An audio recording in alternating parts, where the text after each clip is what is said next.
munaasabadan oo mid si heersar ah loo soo abuuray ka soo qayb galeen dhammaan jaaliyada Soomaaliyeed ee ku dhaqan dalkan Australia ayaa ahayd mid loogu dabaaldegayay 20 san guryadii ka soo wareegatay aasaaska dowlad goboleedka Puntland ee uu hogaamiyay madaxweyne Cabdulle Cali Gaas.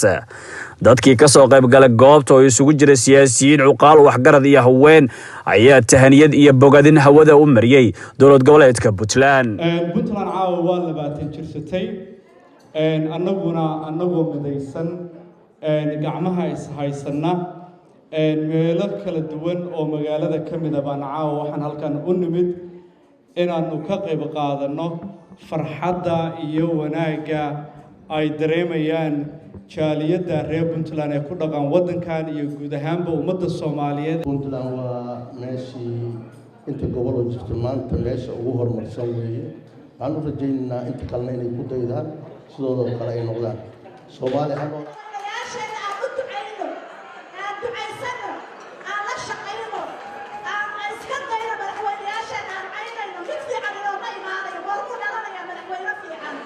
Puntland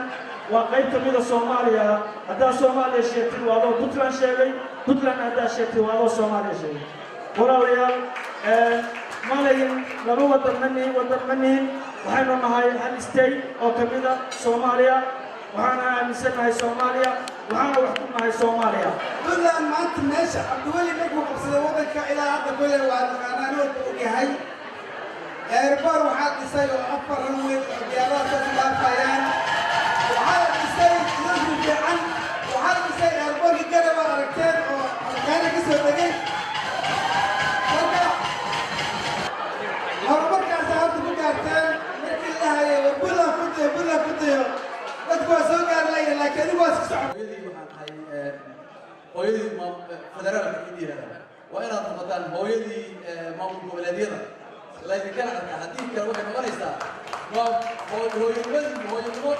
يقول حساب دولة الفدرال كأمين المقطع أمرنا وأنا وقالوا معي ما يحابه قالوا لي هي كل إن أي لازم أضو ما دام أي لما تستيق لغنا عن هاي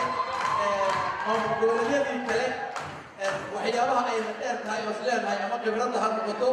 مامورك هذا المقطع اسمك هذا المقطع صبرك هذا المقطع سida ay maartay ujeedooyinka ay uga gadaan caalamka ama maartay isha dawladda federaalka ama qofka la amaano oo amaan loo soo jeediyo waxa suurowda inuu isiraado wax fiican baad qabatay xoogaa la isdhigto Puntland waxaan u baahanahay intii laga rabay inay wali farqamo qado Maxamed Xuseen Abuukar